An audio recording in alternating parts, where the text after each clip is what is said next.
देखिए, मुझे तो समझ नहीं आता है आपको किस चीज़ की उम्मीद थी, कौन सी एक्सपेक्टेशंस थी। हमारा एक मुल्क जो है बहुत बड़ा सेकुलर मुल्क है, और उस सेकुलर मुल्क में आज जो लार्जेस्ट माइनॉरिटी है मुसलमानों की, उनको बुलडोज़ किया जा रहा है, उनके घरों को बुलडोज़ किया जा रहा है, उनकी ज़िंदगी को बुलडोज़ किया जा रहा है, उनके लाइवलीहुड को, रोज़गार को बुलडोज़ किया जा रहा है, और यही प्राइम मिनिस्टर है कि कुछ भी नहीं कर रहे हैं। तो ऐसे में जम्मू कश्मीर एक मुस्लिम मेजॉरिटी स्टेट होने के बावजूद एक सेकुलर मुल्क के साथ हमने हाथ मिलाया था, इसलिए कि यहाँ हिंदू, मुस्लिम, सिख, ईसाई एक साथ रहेंगे। पर आज तो ऐसा कुछ नहीं हो रहा है। तो जब पूरे मुल्क में इस वक्त तांडव हो रहा है बुलडोजर्स का, हज़ारों की तादाद में, लाखों की तादाद में लोग जो हैं सहमे हुए हैं, करोड़ों की तादाद में मुसलमान सहमा हुआ है इस वक्त। तो ऐसे में वज़ीर आज़म यहाँ आते हैं और फिर वो यहाँ बात करते हैं नौजवानों, किन नौजवानों की वो बात कर रहे हैं? उनके जिनके खिलाफ वो यूएपीए लगा रहे हैं। लगता है पीएसए का वज़न कम हो गया, पीएसए में हो सकता है बेल हो जाए, इसलिए यूएपीए में बंद कर दो।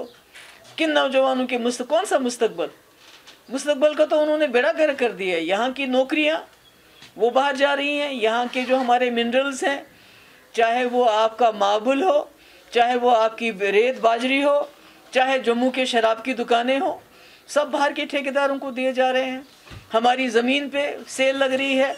जब लगा कि कश्मीर में हालात ख़राब हैं, जम्मू कश्मीर में, और कोई बाहर का ज़मीन ख़रीदने के लिए तैयार नहीं है, तो 50% जो है स्टैम्प ड्यूटी को कम किया गया, सिर्फ इसलिए कि यहाँ की ज़मीन का भी लूट खसूट हो जाए। और किस उम्मीद की बात कर रहे हैं? जम्मू कश्मीर पूरे मुल्क को बिजली देता है, पूरे मुल्क के कारखाने, पूरे मुल्क के घर जो हैं हमारी बिजली से रोशन होते हैं, और हमारे यहाँ तो बदतरीन किस्म का अंधेरे में हमें धकेल दिया है। आज आपने देखा कि रमज़ान के मुबारक महीने में न तो इफ्तारी के वक्त बिजली, न तो सहरी के वक्त बिजली, और जम्मू में इतनी गर्मी में वहाँ भी बिजली का बहुत बुरा हाल है। बेरोज़गारी 25% हमारे जम्मू कश्मीर में हो गई है। लोगों को रोज़गार देने के बजाय उनको नौकरियों से बाहर निकाल रहे हैं। तो ऐसे में हम किस चीज़ की उम्मीद रख सकते हैं कि जो वज़ीर आज़म जिसके घर के बाहर जहांगीरपुरी में वहाँ इतना बड़ा तांडव चल रहा है, सुप्रीम कोर्ट की बात नहीं सुनी जा रही है, सुप्रीम कोर्ट को के हुक्म की तामील नहीं हो रही है, उसकी बेइज्जती हो रही है, और वहाँ लोगों के घर ख़त्म किए जा रहे हैं, मुसलमानों का रोज़गार ख़त्म किया जा रहा है, उनको कपड़े पहनने पे उनके एतराज़ हो रहे हैं, और प्राइम मिनिस्टर कुछ भी नहीं करते हैं। तो ऐसे में क्या उम्मीद कर सकते हैं आप? तो जो कल का विजिट था तो उसको आप कैसे देखते हैं?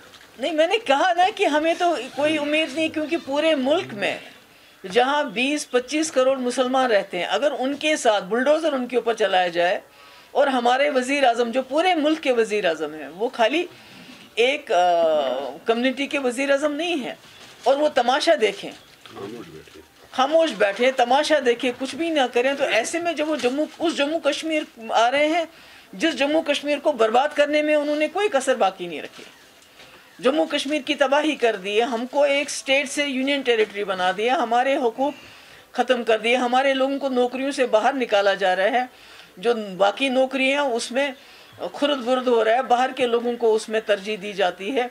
रिटायर्ड लोगों को, चाहे वो आर्मी में हो या दूसरी जगह, उनको यहाँ रोज़गार दिया जाता है, मगर जो यहाँ जम्मू कश्मीर के रहने वाले नौजवान हैं उनके रोज़गार का हाल बुरा है, उनकी बेरोज़गारी 25% हो गई है।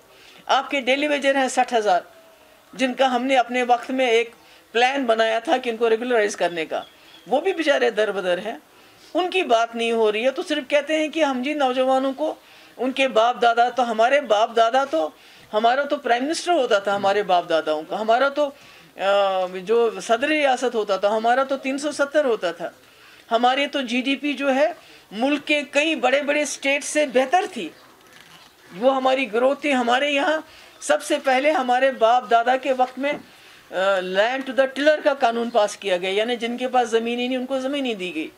तो ये किस मुस्तकबल की बात कर रहे हैं? मुस्तकबल तो इन्होंने बर्बाद कर दिया हमारे जम्मू कश्मीर के लोगों का। यहाँ तो कोई बात नहीं कर सकता है, यहाँ तो दम घुटता है लोगों का, कोई बात करता है तो उसके पीछे यूएपीए। अब तो नौजवान, अभी देखिए 16 तारीख को ये जो है नातिश इधर का खानियार का 16 तारीख को गायब हो गया, कल उसकी लाश, और अब तो लाश भी नहीं देते हैं। अब तो उनको भी कहीं जाके दफनाते हैं। इतना खून खराबा। तो हम तो ये समझते हैं कि वो जो वाजपेयी जी ने एक यहाँ का एक तरीक़ेकार अपनाया था, तो बातचीत का, खून खराबे को रोकने का, बाहर की भी पाकिस्तान की भी बातचीत, यहाँ भी बातचीत, एक इंसानियत का उन्होंने एक अमल अपनाया था, वो तो मिसिंग है इस वक्त। तो जम्मू कश्मीर तो पिस रहा है, जम्मू कश्मीर तो लेबॉर्ट्री बनी है। बुलडोज़र तो यहाँ के से ही चला जब यहाँ के आइन को इन्होंने बुलडोज़ किया, हमारे जम्मू कश्मीर के आइन को बुलडोज़ किया, इस मुल्क के आइन को बुलडोज़ किया, डेमोक्रेसी को बुलडोज़ किया। अभी देखिए कल हमारे यहाँ से जो लोग गए थे वहाँ, वो रात भर वो जो बेचारे बुजुर्ग लोग सड़कों पे सोए थे, और रमज़ान के महीने में ना इफ्तारी ना सहरी। तो ये किस जमहूरियत, किस पंचायत राज की बात करते हैं। और जम्मू आगे क्या किया, जो डॉक्टर मनमोहन सिंह के प्रोजेक्ट हैं उन्हीं का दूसरी बार तीसरी बार इनॉग्रेशन करते हैं। तो ये क्या तमाशा है। I think I have said enough. मेरे ख्याल में बहुत सही है। Central government policies which have been going on here in the valley, but meanwhile, recently, Union Home Minister made an announcement about the electoral process in Kashmir, which is likely to happen according to them in September, October. How do you react to that announcement? हमें तो नहीं मालूम है, हमें मालूम नहीं, अभी election के बारे में कोई हमारे पास खबर नहीं है कि होंगे नहीं होंगे।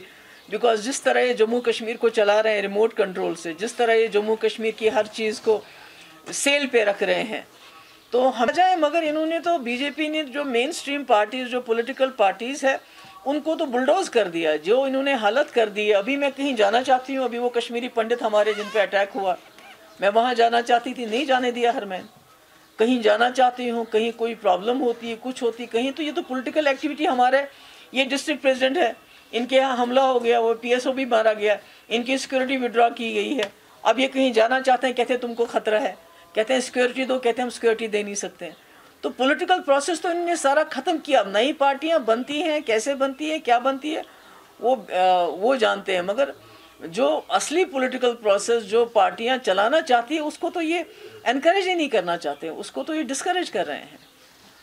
तो NIA से पकड़ाया जाएगा, उनको जेलों के अंदर डाला जाता है, उनको तिहाड़ जेल लिया जाता है, उनकी नौकरियां जो हैं वो बाहर के स्टेट्स के लोगों के बीच में बांटी जाती है। उनकी ज़मीन यहाँ जल्दी जल्दी बिक जाए, उसमें 50% स्टैंप ड्यूटी का। मैंने अपने टाइम में जो ज़मीन औरतों के नाम पे ख़रीदी जाती थी, उस पर स्टैंप ड्यूटी बिल्कुल ख़त्म की थी, वो कानून उन्होंने ख़त्म किया।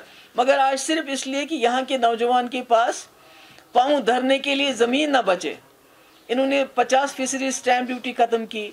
इन्होंने हमारे नौजवानों के रोज़गारों को सेल पे डाल दिया है कि उसमें बाहर के लोग भी अप्लाई कर सकते हैं। इन्होंने हमारे जो यहाँ रेत है, बाजरी है, मार्बल है, या यहाँ तक कि जम्मू में जो शराब के साथ लोग करते हैं, जो दुकानें हैं, सब बाहर के लोगों को दे दी। यहाँ तक कि मैंने पहले भी कहा, जो रिटायर्ड हैं, जो हमने शिकायत हमारे पास आई, एलिगेशंस हैं कि बाहर जो आर्मी में रिटायर होते हैं उनको यहाँ नौकरियाँ देते हैं। तो यहाँ के नौजवानों के लिए रखा ही क्या है इन्होंने। बड़े-बड़े पावर प्रोजेक्ट्स का इफ्तिताह किया जाता है, लेकिन वादी कश्मीर अभी भी अंधेरे में, जम्मू कश्मीर। नहीं, वो तो 2 बार, रैटले का तो 2 बार इन्होंने किया, पहले डॉक्टर मनमोहन सिंह ने किया था, अब फिर इन्होंने किया। तो एक प्रोजेक्ट का तो 2-2, 3-3 बार वो भी डॉक्टर मनमोहन सिंह के प्रोजेक्ट्स का इफ्तिताह करते हैं। तो उससे क्या होगा, उससे तो कुछ नहीं। कश्मीर को तो इन्होंने अपनी तरफ से कोई कसर बाकी नहीं रखी जम्मू कश्मीर को अंधेरों में घसीटने की, धकेलने की। क्योंकि उसकी सबसे बड़ी मिसाल हमारा रमज़ान का पाक महीना है, जिसमें यहाँ अंधेरा ही अंधेरा है। तो ये ही हमारी पूरी ज़िंदगी की मिसाल बन गई है। हमारे यहाँ कोई बात नहीं कर सकता, कोई मुंह नहीं खोल सकता है। जम्मू के नौजवान सड़कों पे हैं कि हमें रोज़गार दो, हमें रोज़गार क्यों नहीं देते हो।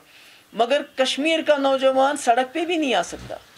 वो सड़क पे आएगा तो उसे UAPA PSA नहीं लगाते अब, क्योंकि PSA में लगता है इनको बेल ना हो जाए। अब UAPA के अंदर लोगों को बंद किया जाता है, कोई बात नहीं कर सकता है, कोई आवाज़ नहीं उठा सकता है। तो ये हमारा माहौल बन गया है। तो ये तो ठीक नहीं है, एक जमहूरी मुल्क का में तो ये अच्छा नहीं लगता है।